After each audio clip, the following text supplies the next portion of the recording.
Il-Prim Ministru Mexxej tal-Partit Laburista Joseph Muscat qal li l-Gvern ħa u se jibqa' jieħu d-deċiżjonijiet biex il-ġenerazzjonijiet li ġejjin igawdu mill-ġid u l-opportunitajiet li qed jinħolqu llum.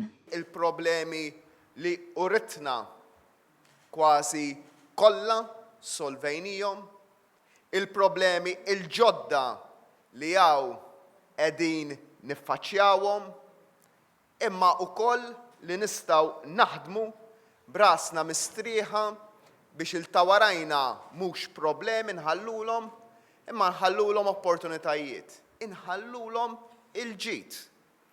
U dan nistgħu nagħmluh għaliex id-deċiżjonijiet aħna noħduhom. Fiċ-Ċentru Laburista fin-Nadur Għawdex il-Prim Ministru tkellem fit-tul dwar l-effetti tad-deċiżjonijiet tal-Gvern.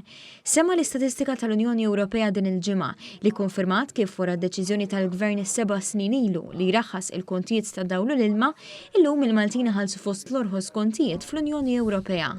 Dottor Muscat spjega wkoll kif il-Gvern ħa deċiżjonijiet anke meta ġie biex jara kif se jdaħħal il-flus, b'kuntrast għall-amministrazzjoni nazzjonalista li kienet tirraġuna li biex ikollha l-flus kellha tintaxxa iżjed lill-poplu.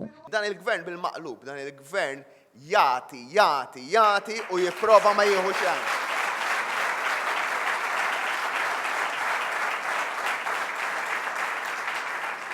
U fil-fatt ġejna f'sitwazzjoni illi Malta llum il-ġurnata ġiet bis-sitt pajjiż bl-inqas rati ta' taxxi fl-Ewropa kollha. Filwaqt li qed isir dan kollu l-Prim Ministru qal li pajjiżna hu fost l-iktar li qed iżid il-pensjonijiet u servizzi bħal childcare u trasport b'xejn.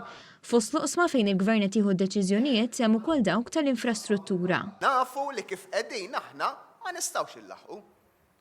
U fil-waqt li il-privat miexi tajjeb, aħna naħseb jien, jekk xi darba tiġi studjata l-modell ekonomiku tagħna, wieħed mill-ftit pajjiżi li qed ninvestu fl-infrastruttura fil-waqt li l-ekonomija sejra tajjeb. F'dan il-kuntest, Dottor Muscat semma l-effetti pożittivi li diġà bdiet tħalli l-ewwel flyover fil-Marsa, bis-sewwieqa qed iqattaw 11,000 siegħa inqas fit-traffiku.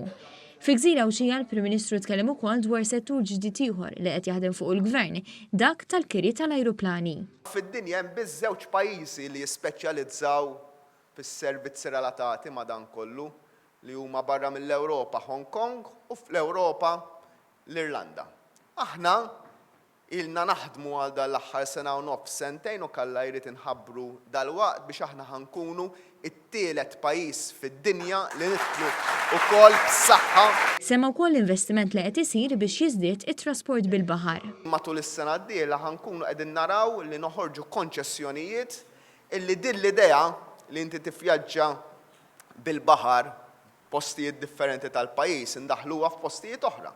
In-naħa t'isfel tal-pajjiż, minn Witilajn, minn Marsaxlok, naħa ta' fuq, minn San Pawl il-Baħar. Il-kol deċiżjonijiet li dan il-Gvern qed jieħu biex lil Warajna jħallilhom il-ġid, temm jgħid il-Prim Ministru fin-Nadur.